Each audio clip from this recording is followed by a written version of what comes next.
what I believe is going to be a great conversation with Novuyo Rosa Tshuma from Zimbabwe and Dina Salústio from Cape Verde.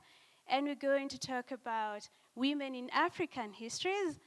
And this is going to be moderated by Tom Odembo.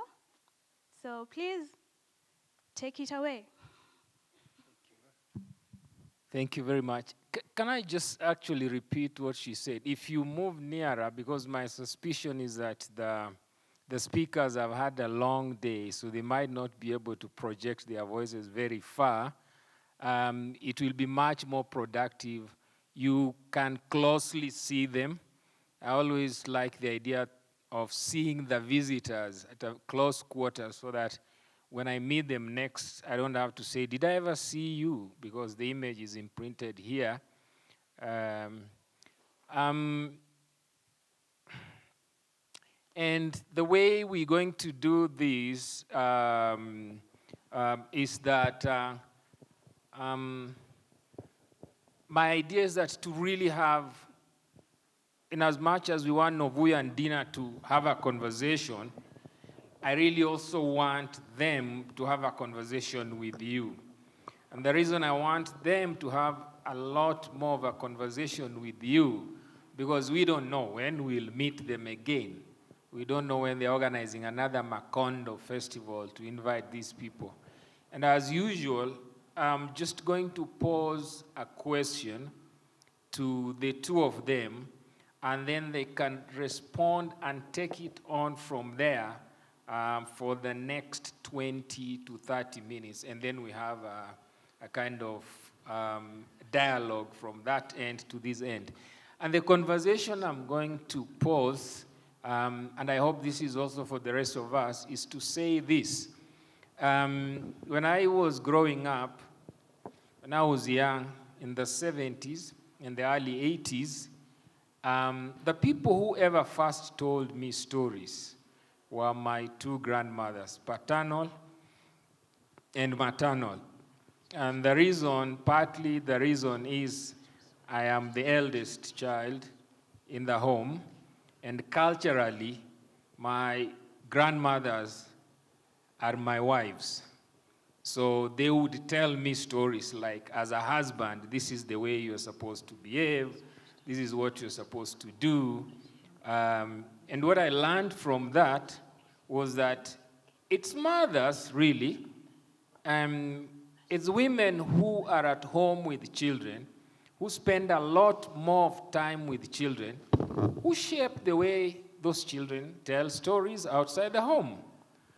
And so the worry for me, and this is a worry that was very close, came very close to me when I was writing my MA thesis on Margaret Ogola's book, The River and the Source, on historical agency of women in Kenyan literature. The worry for me is that after the children have left home, both male and female, then the storyteller generally shifts to be the man rather than the girl. And that, in a way, partly starts to explain what you would call not necessarily what you would call not necessarily the absence of women in African history, because they are there, but the deficit of women in African history, whether that history is in the form of literature, is in the form of this theatrical performance stage, is in the form of written national history, etc. So the question to you, the two of you, is what happens? Is the women who tell the girl child, the boy child, this is what you do. I hope if you've never read Jamaica Kincaid's story, it's a very short story, it's called Girl. And it's just the voice of the mother advising the girl and telling the story, right? Then what happens thereafter? So I would want the two of you to have a conversation from your own respective societies and perspectives. What happens that leads to the deficit, not necessarily the absence? They are there, women are there a lot in history. It's just that they are not the key agents in that story of our history. Thank you very much. What's the question, just a little bit more clearly? The question is, the women are the ones who originate stories in the home. Those stories shape public stories. But when the stories become public, the women kind of disappear. So can you just discuss what happens here?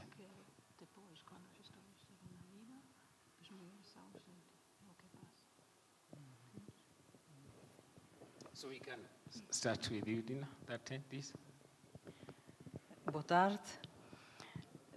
Há uma tradição de as mulheres serem as educadoras dos filhos. So there's a tradition of the women being the teachers of the children. E esta educação em casa passa por contar histórias. And this is done through telling stories. E são as mulheres que, contando histórias, em Cabo Verde, passaram a língua cabo-verdiana dos mais velhos para as pessoas mais jovens. And that's the way in Cape Verde that the Cape Verdean language was passed from the older to the younger generations. Então nós jovens cabo-verdianos, devemos a nossa língua às histórias que as nossas mães nos contam. So we owe our language, us younger Cabo Verdeanos, to the stories that our mothers, grandmothers told us. Mas não só a língua, como também passam a forma de cozinhar, a gastronomia africana. They also taught us to teach African food. Passam os penteados. Cook African food. Desculpa. E passam a forma de fazer penteados, os cabelos. How to do our hair, how to do our makeup. E contam histórias em que, normalmente, os homens são os heróis. And they told us stories in which usually the men were the heroes.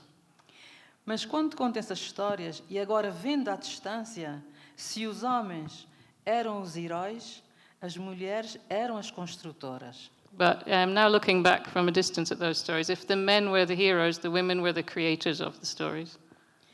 Quando vimos agora as nossas histórias, o que notamos é que a mulher está ausente, como se houvesse um apagamento da história.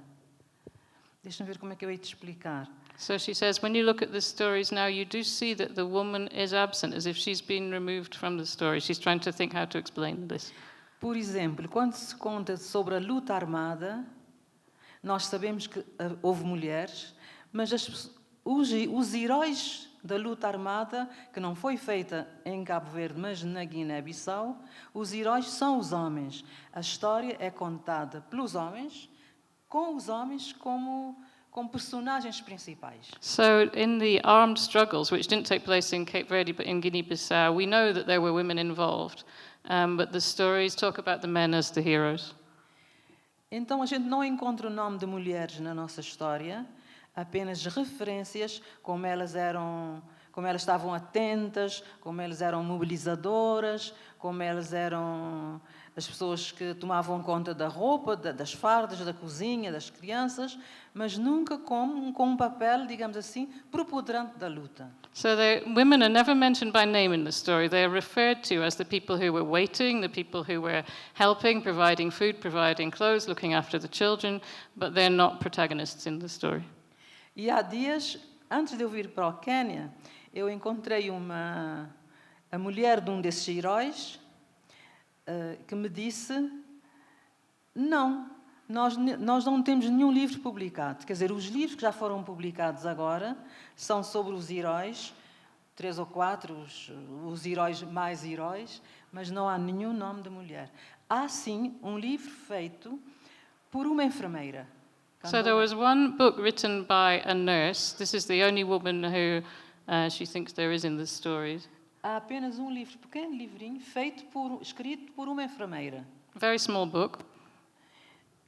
Feito por uma enfermeira. I said that before. These are the antis. Written by a nurse. Sim. E que conta apenas uma experiência.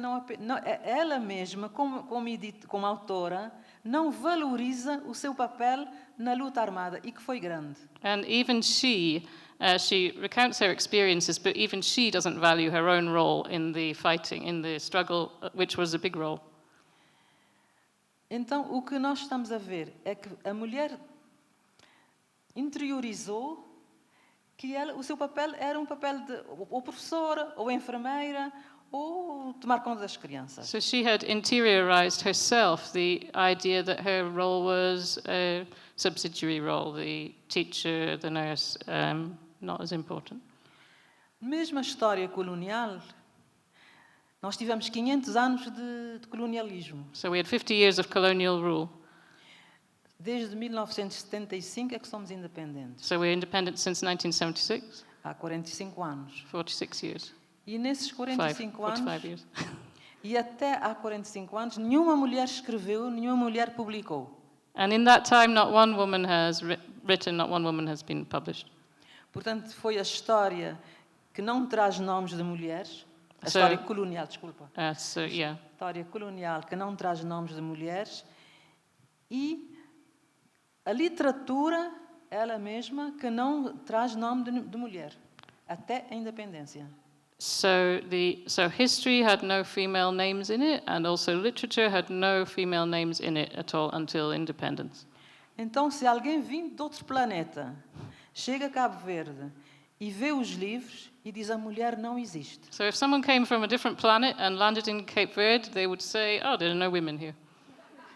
Esta era a ideia que eu também tinha em relação à escrita. And that's why I started to write. This was the idea I was having. A mulher era muito inteligente, muito famosa, muito tudo, mas não dava para escrever. Porque não havia livros publicados. Yeah, so women could be very intelligent, have lots of ideas, but their books were not being published. Então a ideia que se multiplica é, na cabeça dos jovens é que a mulher serve para muita coisa, mas não serve para pensar, não tem voz, não serve para contar a sua história, as suas dores, a sua alegria. Ela não serve para isso. É a ideia que passa. So what happens is that in the heads of young people, women are good for various things, but they're not good for telling their own stories. They're not worthy for that. Depois da independência, nós começamos a publicar After independence, we did begin to publish things. e começamos a querer o nosso espaço, seja na política, seja na sociedade, seja na economia. And we also began to create spaces for ourselves in politics, in society, in economics. Então, nós estamos a escrever a história das mulheres. And we started then to write the stories of women. E eu costumo dizer que a literatura cabo-verdiana tem dois grandes períodos. O que vai de 1462, quando chega a imprensa a Cabo Verde, desculpa, de 1842, 1842. século XIX, Sim. quando chega a imprensa a Cabo Verde. Okay, so she thinks there are two great times in Portuguese literature. The first one was when the Cape Verdean press began in 1842. E há outro período que começa em 1975, And then 1976, quando ficamos independentes, independence. e começamos a escrever. And we actually started to write. Então foi a justiça, é um novo modo de fazer justiça. So this was a new way of finding justice. O país ficou mais igual. We got more equality. Ficou mais justo quando a mulher começa a dizer não. Não é assim que as coisas se passaram. So the country began to be more just and more equal when the women started to say, no, actually, this is not how things are. Porque a felicidade da mulher era vista pelos olhos do homem. O querer da mulher era visto pelos olhos do homem. Because until then, the happiness of women, the desires of women, had been seen through the eyes of men. Então agora nós estamos a reclamar para a história a nossa voz, o nosso corpo, o direito de existirmos como mulheres, como a outra parte. So now we are reclaiming for history our voices, our bodies, our right to exist as women.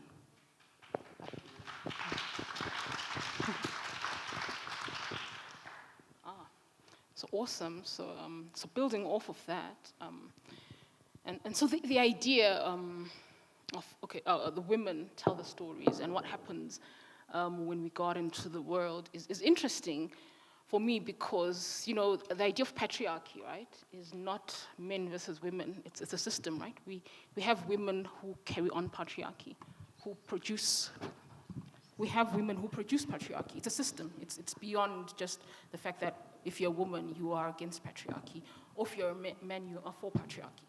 So you find this idea of tradition. For me, that's where the problem is. So for instance, the question for me in Zimbabwe, so Zimbabwe were really big about repatriating our pre-colonial history. And I'm from the Ndebele ethnicity. And so the idea of repatriating Ndebele ethnicity is tied to the fact that the Ndebeles are marginalized in Zimbabwe. And we have many great historians, male historians. And in doing my research on Zimbabwe's history, when I was writing House of Stone, I came across this figure, this fierce figure. So my question here is also moving away from this comfortable idea of the woman's role being a certain role, woman, the comforter, mother of the nation, to what happens, right, when women, and these are women who are raised, take on what are seen in contemporary society as male roles, right? And where did that come from? So in the late 19th century, we have this queen. She was King Lobengula's senior wife, Queen Lozike. And so during the first battle, when Cecil John Rhodes came with his British South Africa Company, and the city Bulawayo, which was the main city, was defeated, so tradition stipulated that the king has to flee to protect his life. So King Lobengula fled, and then no one heard from him again. And what happened? Queen Lozike took on the role, actually. Took on the role of the king, because the history says she had shared his bed and therefore his secrets. She knew how things worked. And she led the regiments. She literally was the leader of the regiments that fought on the Ndebele side. This is the history you guys know as Mbiyanehanda and the first Chimurenga. It's called the Battle of Gadade on the Ndebele side, same battle. So she led the male regiments, right, against the British in this first fight. And even after the first Chimurenga was lost, she was the one who negotiated with Cecil John Rhodes, tried to negotiate for the Ndebele people and get as much as she could for her people after that defeat. It's very interesting. It's a history one not really told. Now, in contemporary readings by Ndebele historians, mostly male, about the history, there's this always continuous emphasis on the fact that it was a very male society, and women, like children, were minors. They were seen as minors. Very interesting wording. So when I was doing my research, then I was reading now on that period in Southern Africa, Zulu royal history. So the Ndebeles broke away from the Zulus in South Africa. The Zimbabwean Ndebeles broke away from the Zulus, similar culture. Because very little has been written about Ndebele history and women in that history. I was reading the Zulu royal history to look at the practices.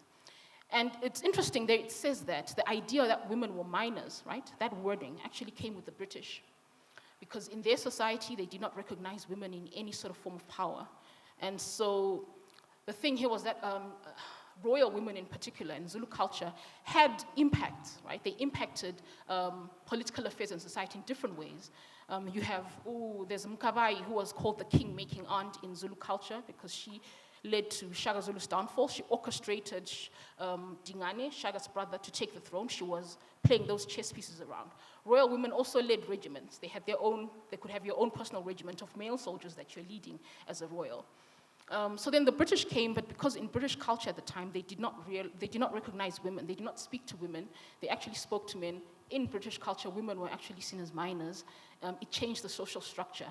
And so now the men in that society, the Ndebele men, the Zulu men, no longer had to actually negotiate with their women in order to facilitate that culture. They now had the British. It's like a bypass, right? So it's interesting because this language becomes inherited in a contemporary setting where we're trying to repatriate history. And why is that? It's because we're in a patriarchal history where men are interested, men, it's not fair, where patriarchy is interested in perpetuating itself. So it distorts history. Another sort of interesting thing I picked up, during the 19th century Ndebele culture, Ndebele women, if you're a young woman and you come of age, you become fertile, you were allowed to have lovers before you got married. You could actually go and have your love life. And when the British came, the Ndebele girls were, so this is, of course, the culture of the time. The Ndebele girls were not seen as royalty, were actually sent to entertain the white travelers, right? In this sort of moment now where we have the mixture of Christianity and history, we have these very traditional men saying it's tradition, a woman must be a certain way, be chaste.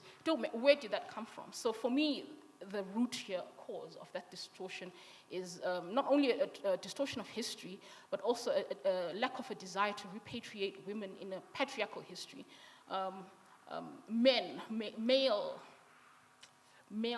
male-centric history seems to believe that women are less than, and it's not in the interest, right, in our contemporary societies to repatriate those women. And you'll find usually how they're repatriated is they're revered. So you have Mbuyane Handa in Zimbabwe. She's this figure. She's untouchable, right? And the worship of a woman figure in contemporary society is not a compliment, right?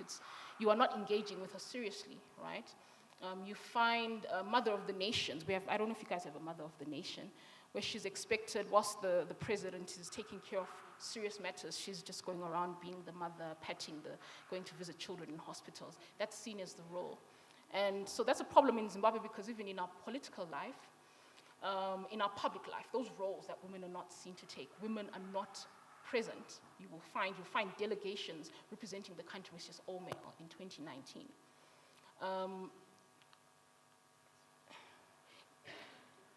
So that is my question. How are we repatriating women from the past in facilitating the present? How are we engaging with those women who are seen as being intellectual, as women who led successfully their cultures? And what type of culture are we taking back to the past, right? And how do we sort of break that cycle? And this is a question to both men and women, right? Because women in the house, they teach the girl how to be a good wife. Men, there's a problem with the word feminism where men see it as a woman's issue, yet it is a societal issue. Because the larger question is, when we lose those histories, we also lose valuable tools and contributions, a better understanding, a more genuine understanding of our cultures and the positive things that they contributed that we can bring, right, to the present. And so it's a loss to us collectively, right, the subversion of women's stories. Linking to literature, Titi Tangaremga, you guys know Nervous Conditions. It's a classic. It's a beloved book. It's a very successful, widely successful book. It's taught everywhere today. When it was published, it took her like 4, 5, 6 years to get that book published because no one wanted it. She was the first black Zimbabwean woman to publish a book in English. No one was interested in that book. So if you follow that journey, that book almost never got published, and it had a hostile reception. So locally, the publishers were a male-dominated society. We had the big writers at the time, Chenjerai Ove, Dambudzo Marechera, Charles Mungoshi. No one was interested in the stories of women. And it took her being published outside the country, right? Even when she was published outside the country, if you read the reviews of the time, there was a hostile reception to that book in Zimbabwe. It was seen as threatening tradition, threatening long-held ideas about men and women, of which, of course, we know after 90 years of domination, some of those ideas came from the British. It's only when that book gained international acclaim that she was accepted begrudgingly, locally, in Zimbabwe. So that's also a very interesting story to understand how women, similar to what's happened in Cape Verde, how women become accepted, women writers, or women thinkers, women who are trying to break the mold, how they become accepted in those societies, how their stories become accepted as being important, and interestingly, how it is that women's stories, which are seen as belonging only to unimportant matters, can actually impact cultural trajectories in very key ways, in ways that threaten the patriarchal order.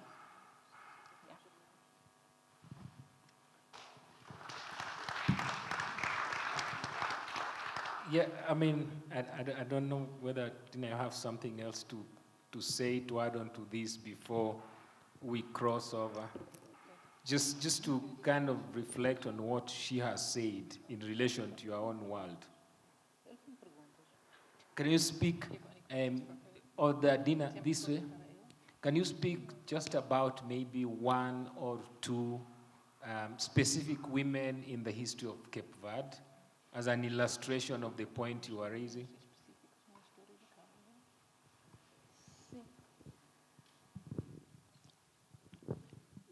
Desculpa.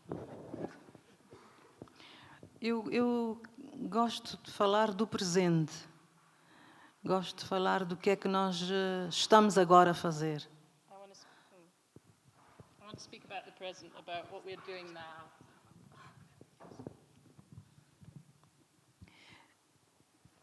Porque é a nossa responsabilidade agora. Because it's our responsibility now. E o que nós queremos agora é que a nossa juventude esteja a ocupar os lugares que nós já ocupamos. And what we need to do now is make sure that the young people now occupy that space.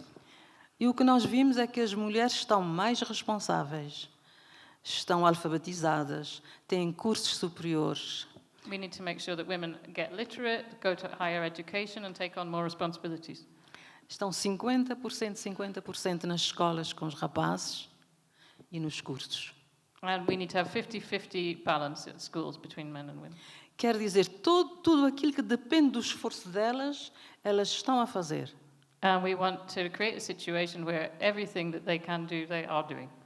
Mas elas não estão no Parlamento em igualdade de circunstâncias. But they're not in the parliament in equal circumstances with the men. Nos postos de comando das empresas, da função pública, também elas não estão. They're not leading businesses, they're not leading public sector organizations. Quer dizer, já conquistaram algum espaço, mas ainda não conquistaram o espaço para ser 50-50. So they've managed to make space to be represented in some spaces, but they have not got to the level of being 50-50 representation in society. Neste momento, o que eu gostaria de ver nas mulheres jovens era um bocado de independência emocional em relação ao homem. So what I would like to see now most in young women today is a level of emotional independence from men. Porque porque nós dependemos muito do que o homem pensa, do que o homem sente, se ele é feliz conosco, se não é feliz. Estamos nessa dependência. Yeah, we have too much dependence on what men are thinking of us, whether men are happy with us, about us. E quando nos falta um homem, é como se nos faltasse um braço. We think if we haven't got a man, it's like we haven't got an arm. Então, esta dependência faz com que a mulher não suba na sociedade como nós queríamos. And as long as there is that dependency, the women are not going to rise up in society in the way that we need them to. Vou dar um exemplo. Example. Há um casal de médicos. Os filhos precisam de ter alguém à noite para ficar com eles. Se a mulher está de plantão ou o homem, a mulher diz, então fica em casa, vais tu. If there is a couple, they're both doctors and they have children and someone needs to look after the children at home, it's always the woman who says, I'll look after the children, you go and do your job. Portanto, ela não está no seu emprego livre. She's not free to do her job. Não estou a julgar.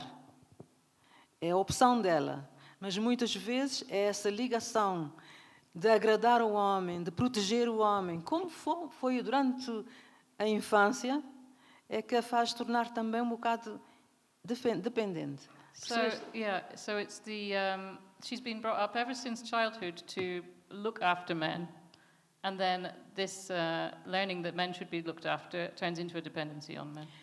Isto é a reprodução de um comportamento, porque as mulheres, os pais privilegiavam os filhos para irem para a escola e as meninas ficavam em casa. And the parents privilege the boys, send the boys to school and keep the girls at home.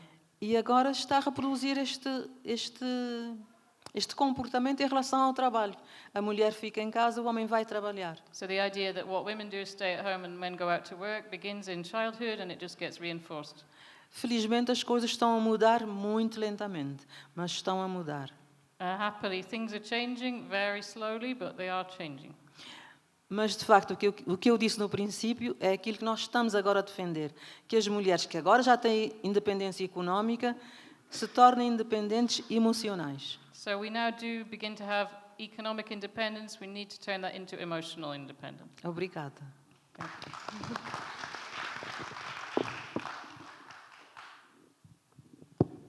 you. Yeah, I would really want to open up the conversation, but I'll just make a comment which traces what both Dina and Novuyo are saying.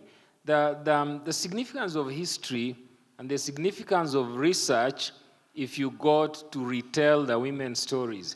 And here, I think Terence Ranger and Eric Hobsbawm are very important people because they make a very interesting claim, which is that a lot of what is taken today as African traditions were actually just invented by the British.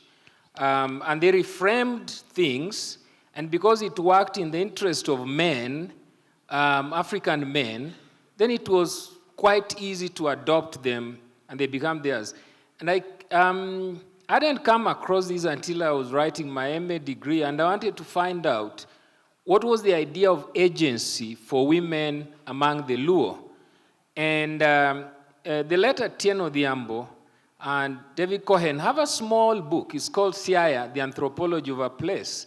And in this small book, there's an interesting anecdote of this woman. She's a married woman. And in the Luo culture, the man has a home but doesn't have a house. The houses belong to women. So if you're asking a child, you ask, Iwoke Odnga, from whose house do you come from? Which woman? And the woman will say, the child will say, Od Nyaugenya Nyagem. The woman is referenced by where she comes from. So this woman was living in the man's parents' home. The man hadn't left the parents' home. And the woman was tired of waiting because this guy was just a lazy guy, drinking around, claiming he's married, he has children. And the woman is saying, your children are growing old, they're going to get married. They can't get married in this home. Let's build our home. And the guy wasn't just listening. So what did the woman do? She woke up one morning, asked her children to get out of the home with her. The father-in-law had already allocated the man a piece of land, and the woman built a home. In the traditions of the Luo, that man cannot get into the home. So he has no claim whatsoever over the woman, because it was believed if he gets through the gate of the home, he will die. So he never got into the home, and the woman reclaimed her freedom, so to speak, in a way.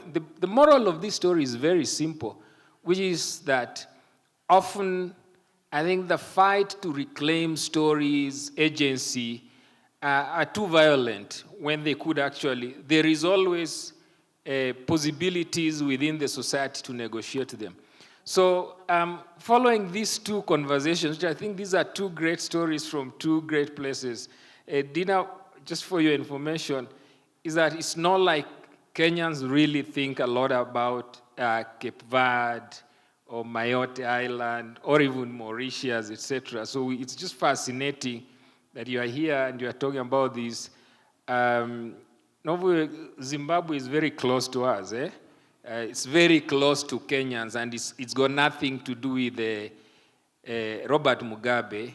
For people in Nairobi, it's got a lot to do with Oliver Mtukudzi, but for me personally, it's got a lot to do with Robert Mugabe. But that's a story we can share out there. So can I just open this up? Can we have a conversation? Please make it conversational since they were having a conversation. Don't make it an inquisition. Thank you very much, Tom. I just want to commend the translator, Dina's translator. I don't know your name, but I can hear her so clearly through you. Thank you very much. Yeah.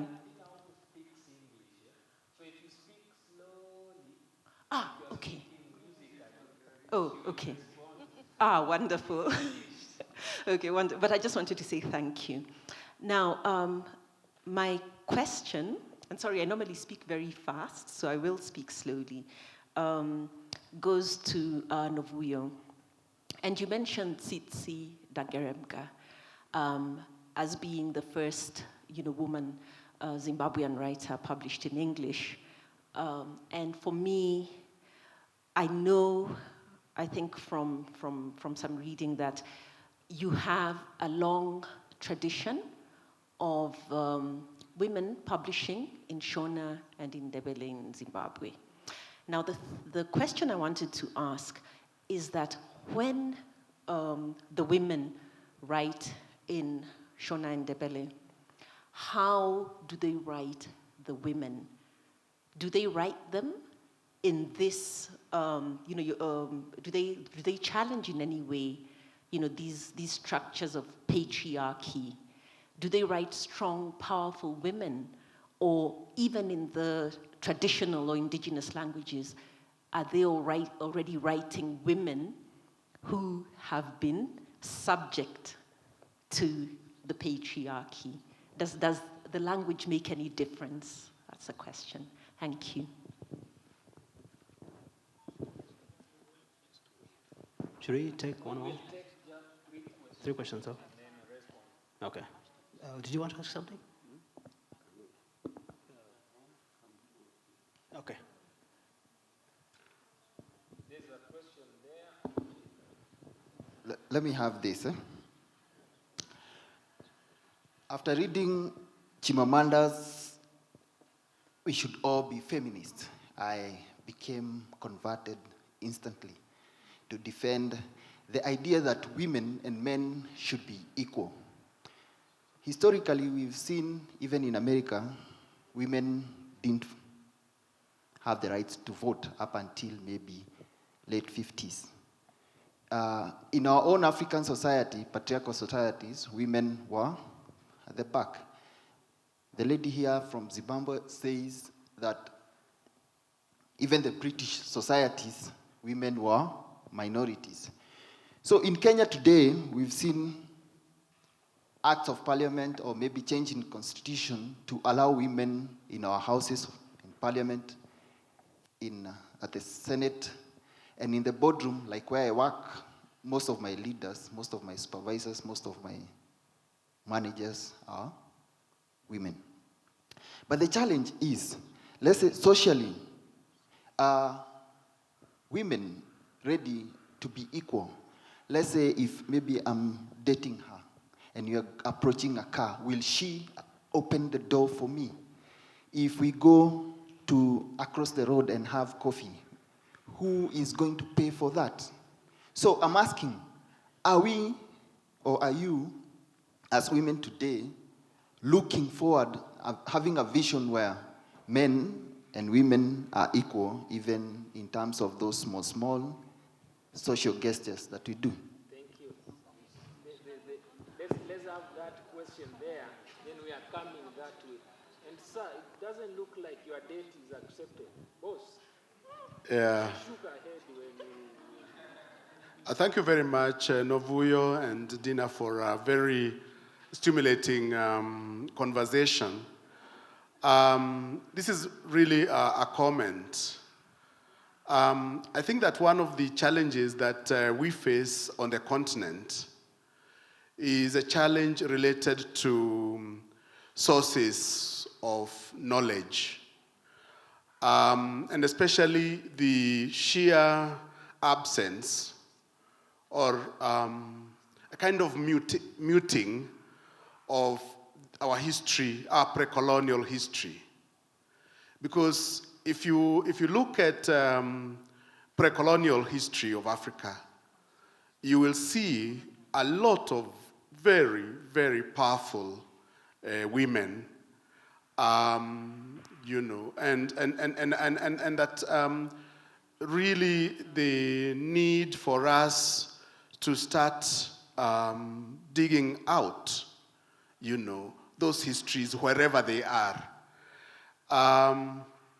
Of course, sadly, again, it's where do we go in terms of even just getting that knowledge.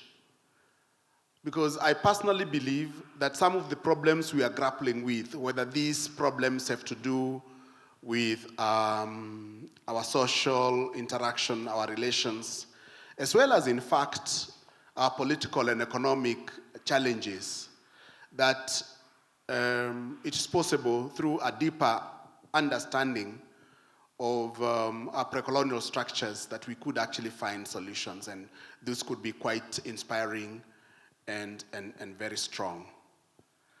I also think that a very deliberate focus on orature, so that we are looking at oral literature as a site for inspiration and strength, that could also be very fertile ground in terms of understanding how our societies understand history, understand social formation and change and so forth and so on.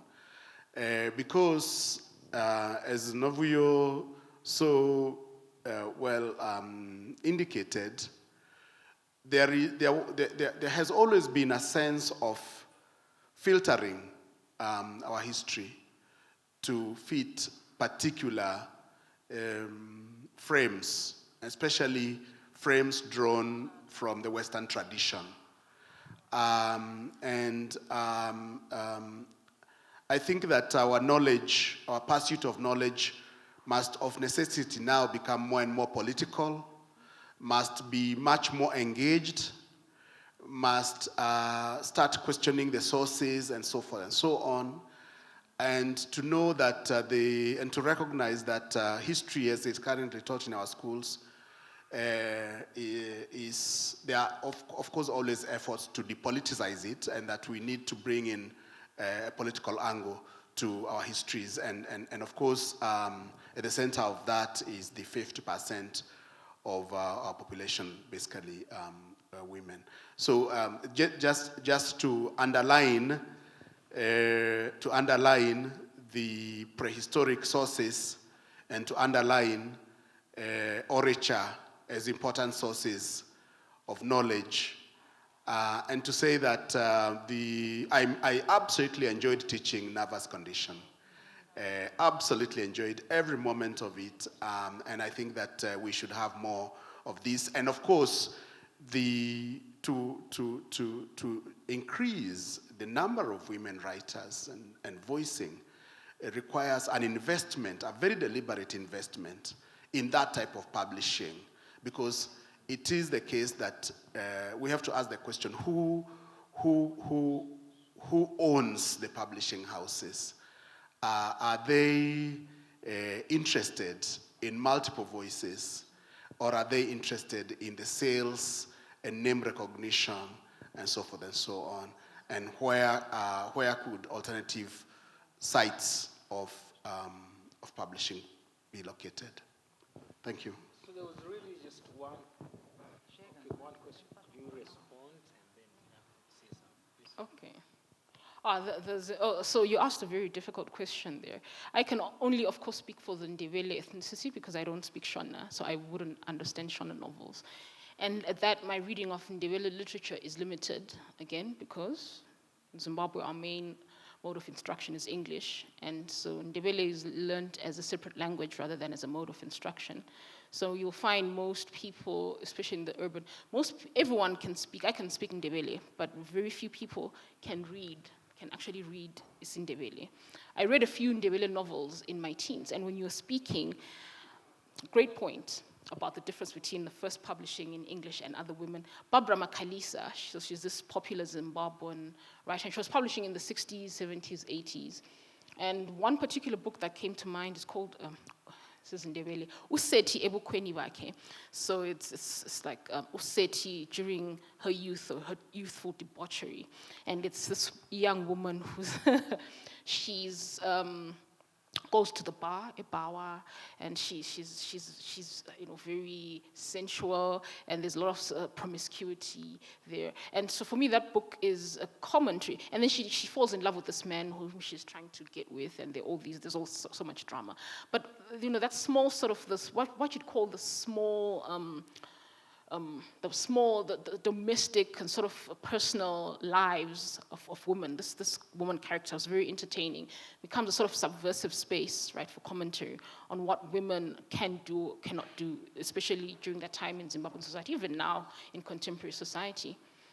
So you are correct in saying that the indigenous works have a lot to offer. Unfortunately, the English works are read more, even locally, and that's now another question of education and colonialism. And why is that the case? Why did we not decolonize? That's a political thing that links to what the gentleman was talking about, pre-colonial history. It's interesting when you talk about pre-colonial history.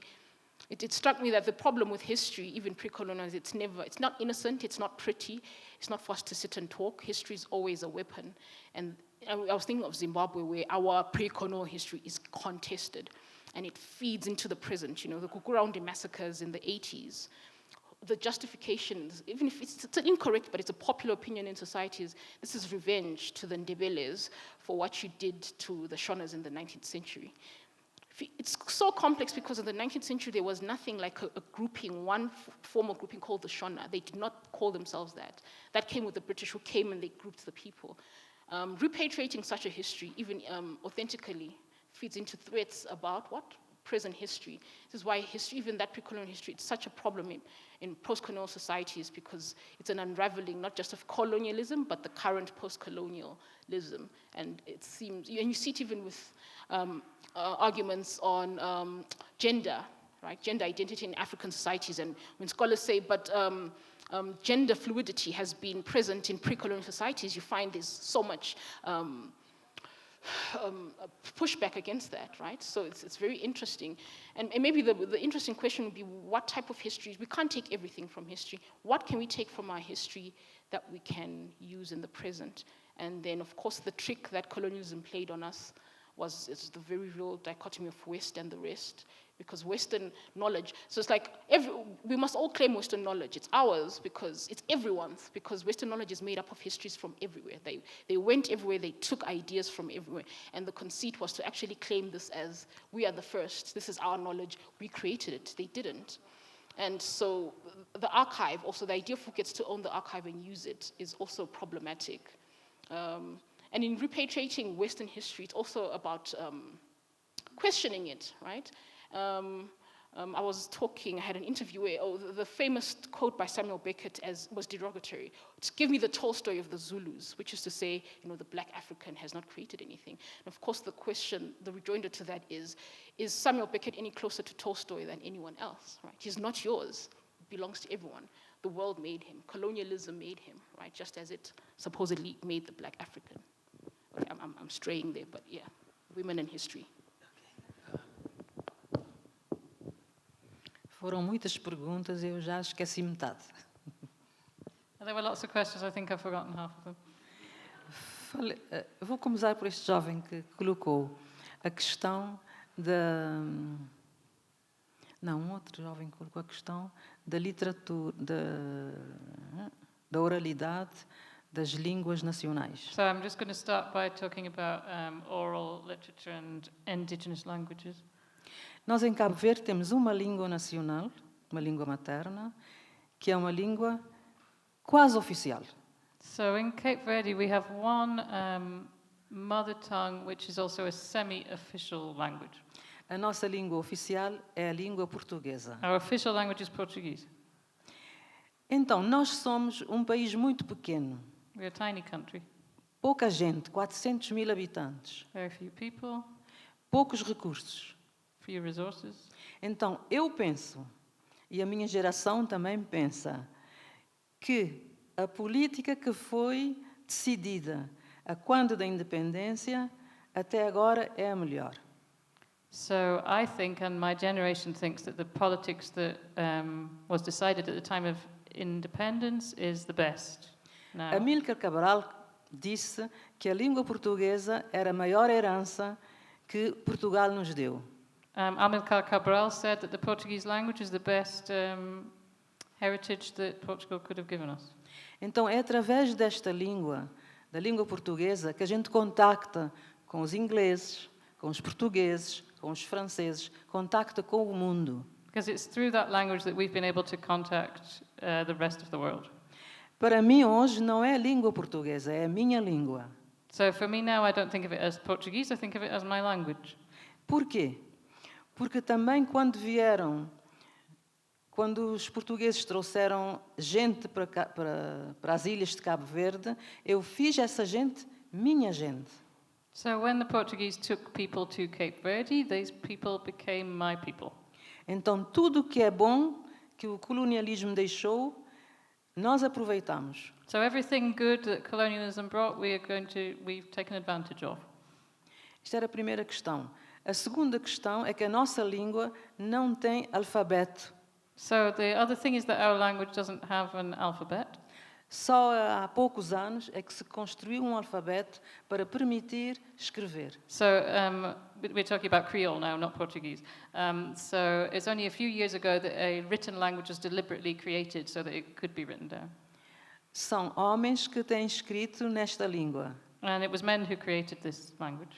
As mulheres não têm tido tempo, porque exige muito tempo escrever nesta língua e as mulheres não têm tempo. And the women didn't have time to write in Creole because it takes a long time to learn to write in this language, and they didn't have time to learn to write. Nós não temos tempo porque a divisão de tarefas não está bem feita.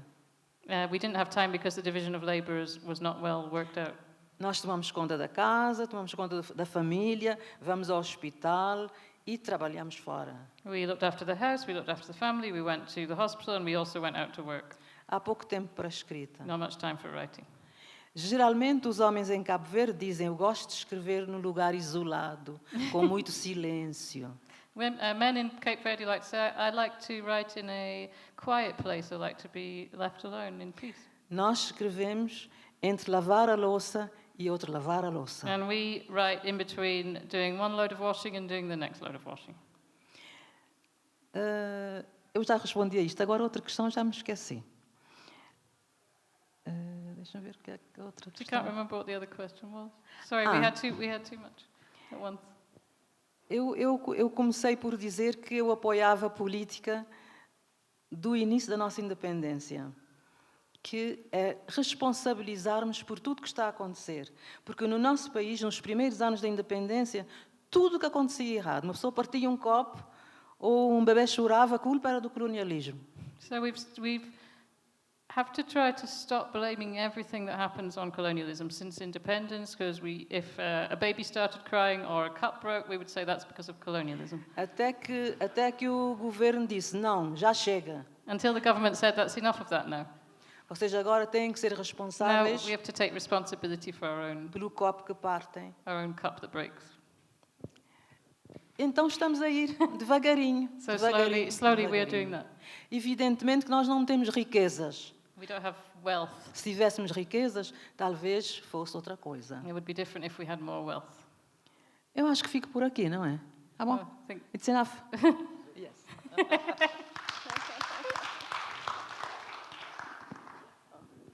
I wanted to say, we know that indigenous languages are very important because the Bible is the most translated book in the world, which is very interesting. So that idea of impact, it's interesting to me that the missionaries or even the Christian faith in sort of infiltrating parts of the world make sure that even obscure languages the Bible gets translated in obscure languages, which speaks to, I think, the power of I think the problem with indigenous languages is they don't have global power, right? And the world is interested in Africa as how it fits into the world, and no one is interested in the what you'd call provinciality. But we know even in politics, for instance, I'm happy House of Stone is written in English, but I had a dream that would be translated into Ndebele and as an audio, because people in rural areas, they can listen to stuff, but they don't have time to read because of the chores. And the idea was because the work would become politicized in Ndebele, and that's something got from Ngugi, that the one thing he was arrested for was his Kikuyu translated play, right? Because it gets into those communities that English and the glare, what you call it, the international glare, is the idea of who gets to be an African writer on the world stage, right?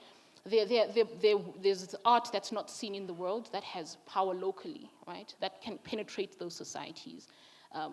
So that's where language becomes important, right? I think House of Stone would be a much more subversive book locally if it was in local languages, right? For that very reason. Because there's that rural population in Zimbabwe we don't talk about. It's strong, and it's the reason it plays a role in the politics of Zimbabwe.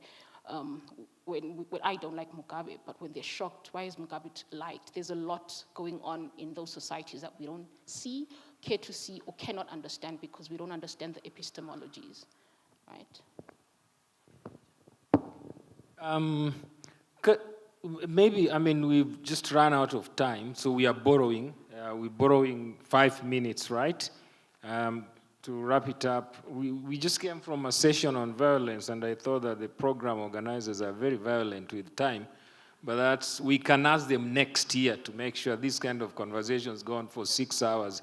So can we have, if there are 3, let them not be questions, let them be comments. I think there's always a way in which you can phrase a question as a comment. Yes. Yes, so if there are 3, if there's somebody who really wants to wrap up this session and say, I am saying the last words, I would be happy to allow them. These guys have been speaking since morning, They don't need to be answering. Surely you can't expect African women to be just answering questions. They have a lot of things also to do. So please, comment. Thank you, Tom. My name is Justus, and I teach at the university in Kiambu County. It's called Kenyatta University. And right now, what we are coming up there with in that particular county is a constituent college that will be carrying the name of the founding mother of this republic, Mama Ngina Kenyatta. And I think it's not about the fact that there is this constituent college of an already existing college that is going to bear the name of an important national figure, the founding mother of the republic. What for me is interesting, Tom, from where I'm standing and what I've just listened from the panel, is that there is a lot of work that we need to do with the documentation of important figures like the writer from Cape Verde, for instance. The idea here being that we are a nation, for example, here in Kenya, which suffers from amnesia nationally. Something happens, and then after a while, we just sweep it under the carpet or we forget about it altogether. But if we can have institutions that can put in place our archives in more ways than one, both in words as well as in other ways, that can be very helpful for successive generations that are going to come. Because think of, for example, the role that that lady from Cape Verde plays in the histories or the literary histories of our country. The first woman to have ever written a literary work in post-independence Cape Verde. That's a very significant person, is a significant voice, is an archival institution in our own right. But we risk to forget about all that she has done for her country and by extension for the continent and for the literary fraternity. If we do not put in place institutions that can help us to archive not just moments like this, but also achievements of the great women of Africa. One way we can go forward with this kind of agenda is to embrace cinema. Cinema has played a very huge role for America and the Western societies. If we can take cinema positively here in Africa, not just as a mode of entertainment, but also as a mode of historiographical work and documentation, etc., documentary works or documentary films on literary writers like these ones, literary agents like those who came before, people like, for example, Rajat Neoji. We all know the kind of work he did with transition in the 1960s. But who talks of Rajat anymore? We've just kind of conveniently forgotten about his contributions to the arts. Eskia Mfalele and Johannesburg and all that. Who talks about Eskia Mfalele and the role he played at one point? And the same can go on and on. Antonio Jacinto, Noemia D'Souza, and so on and so forth. And this for me then is, for me then, Tom, this is very important, that we need to find a nexus between literature and cinema from an African point of view and see how documentary films can work for us to archive the literary agents, institution, etc. that we are living in at the moment. Thank you. Okay. There's a last word from somewhere here.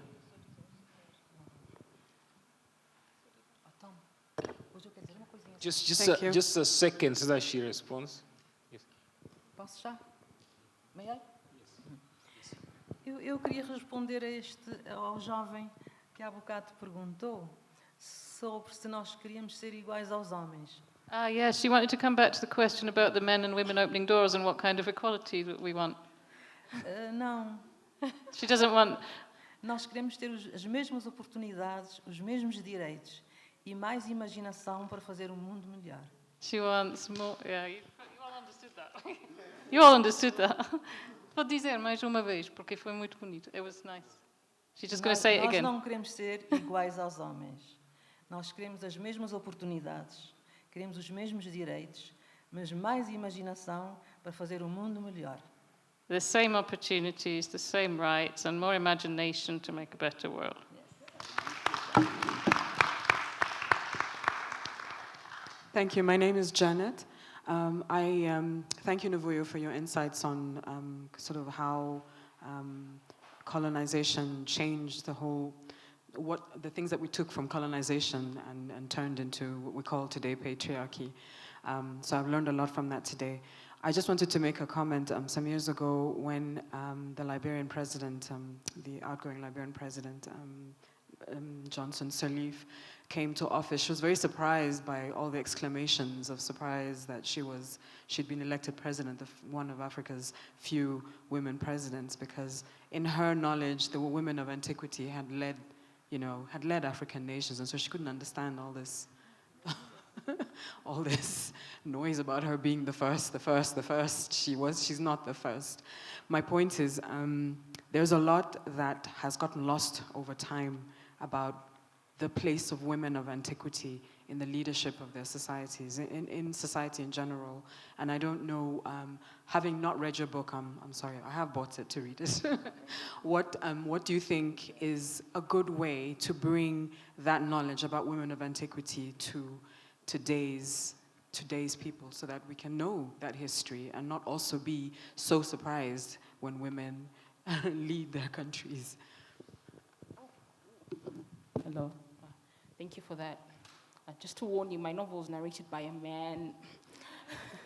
It's been called a feministic intervention. It's got these feminists, I've been told, which is good to hear. Wow. I think telling our stories more, really, more platform for women, as Dina was saying, more spaces for women to talk and publish and speak. And this is not to take away from men, but I'm trying to think, have there been men who've been interested in telling like women of the power, like stories of powerful women of antiquity? I'm not sure if I've encountered that. It seems to have been the labor of women, but I think it's a beautiful labor. And it's interesting, when I moved from Zimbabwe to America, the Black Americans, that's also, of course, a political thing that could need unpacking. They know so much more. They know so much about our kingdoms and that history, more than I did, for instance, more than many Africans do. And they revere it, and they try and use it in their own way to reclaim, right? And that's sort of interesting. I wonder if that sort of shared knowledge would happen. So, of course, not to take it, it would be to learn from one another, from those who already know, and to see how we can use that knowledge amongst ourselves. And that question it's interesting to me because it's also about our education system, which is it's very hard because our formal education system doesn't align. It doesn't allow us to do what we're doing now. I'm in Kenya, and I've learned so much just being here, interacting outside of those social structures as well. And I think Dina started a women writing association, women's collective, that sort of thing, right? Spaces, right, where I think it's when women who have contributed so much. And when I think of Dina, I also think of Tsitsi Dangarema, because she's doing the same work in Zimbabwe, where these women who have attained this status show the younger generation, I'm part of the younger generation, what has been done and how it's possible, those links, not to lose those links with each other as well, especially as storytellers. And it's so unique that we're here like this, because usually when you're out there, you're just a lone figure. In the West, there's already this narrative of, I'm telling the story of Kokura Honde that's not been told before. That's not true. Yvonne Vera, a female writer in Zimbabwe, has written about this, right? So I think more of talking to one another as Africans, I hope, yes. You want to say the last one? Yes. Thank you very much for giving me this opportunity. We have in Meru that kind of figure that you're talking about. There's a town called Shiakariga in Tharaka. Shiakariga, when the white man came to Meru, he was talking this language which nobody understood. And he was ordering everybody around, and they were sitting, and there were people also to enforce that. So this woman got so upset that she started talking to him. And she talked and talked and talked and talked and talked until this man, one of the soldiers, got fed up and shot in the air. It was the loudest sound that Shiakariga had ever heard. She fell down and died. So that town is called Shiakariga. It's about her. That's how she was honored. But I intend to try to relive that story. I went to Mozambique and found something that made me write. You know, something men are not supposed to write. I wrote about women. I've written, it's being published here now, and it's called Set Her Free. And the reason I wrote it is because there was a man I knew who engineered a way for his wife to lose her job. And she lost her job. She was working with World Vision, and she lost her job. And then he himself, a few years later, lost a job because he was not a very clean man. He had put his hand in the wrong place, and they fired him. So he got into trouble, and she got into trouble, and the home kind of fell apart. Okay, so, but she found somebody else, and they started moving around together, but she had a kid. So she didn't want to do anything illegal or anything that wouldn't make sense. She wanted to bring up her kid. And this man, after getting into a lot of problems, traveled all over Mozambique. Can we just finish? He came back and wanted her back. And this is the struggle. He got into trouble and got imprisoned. And one day, he was told there was a woman outside waiting for him. Or she wanted to talk to him. And it was his wife. So it's a story that I found very strange because, but it's there. You read it and you find out. I say, in my head, I said, if you have something to say about something, just find beautiful words to say it. And that will be all. Thank you very much. Thank you very much. Yeah, can I just ask you to say a last word to them? They can meet you out for a cup of tea and just to continue this conversation. So, begin with you. Just the last word. I mean, thank you, Nairobi.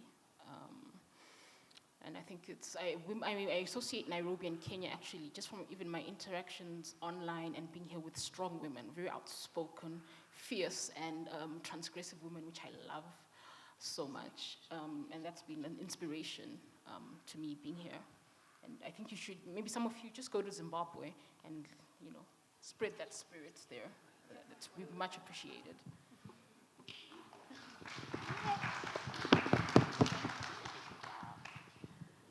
Eu só quero dizer mais uma coisinha.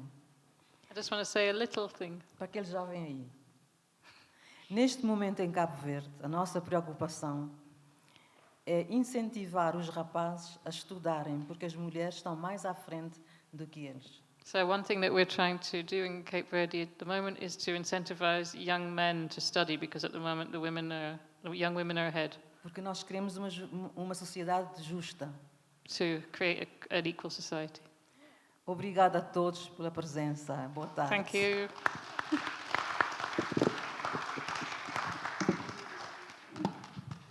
Yeah, yes, I really want to thank them and to thank you for having allowed the conversation to happen.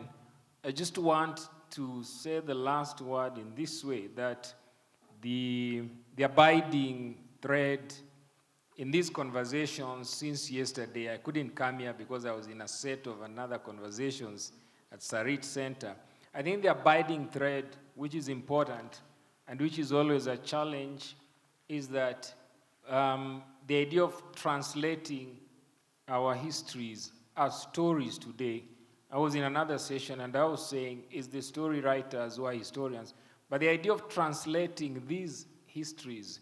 So if you can actually get the story from Ndebele and be able to translate it in Sotho, not directly write it, but be able to offer a vision from the Ndebele story into the Sotho story, because the Sotho story is constructed in such a way, not just by the colonialists, but by the post-colonial government as well, to denigrate the Ndebele story. If you're a Kenyan here, you're very aware of what I'm talking about, that the Kikuyu story is written deliberately to malign the Luo story, and the Kalenjin story is probably now written, or the Nandi story is deliberately written now, as we are speaking, is being rewritten. The Kipsigi story is being rewritten to malign the Maasai story. I think this is a job we got to do, and that's why celebrating African women writers is important.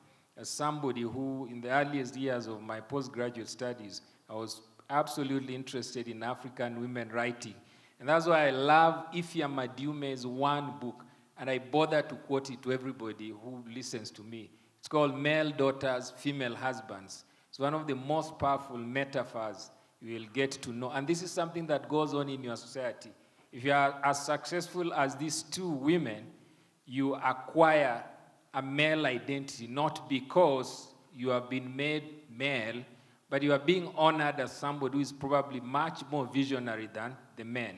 So the idea is that the feminist struggle, the humanist struggle, and the struggle for equity by all, the struggle to reclaim humanity, is a continuous struggle, and it will only be won if these stories are told.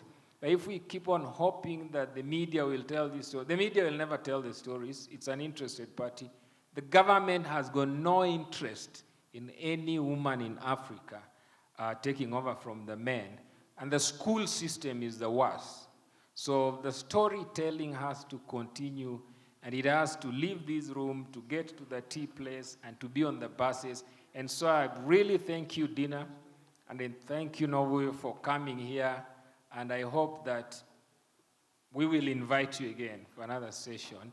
And thank you, all of you, for being here. And thank you, the organizers, for making this possible. It's one of the few things that you can ever get in Nairobi as exciting as this. It has to be organized by people out of government. I doubt that there's a government officer in this room, not even a spy. This is not worth reporting on. So congratulations for saying subversive things without National Intelligence Service being here. Clap for yourselves.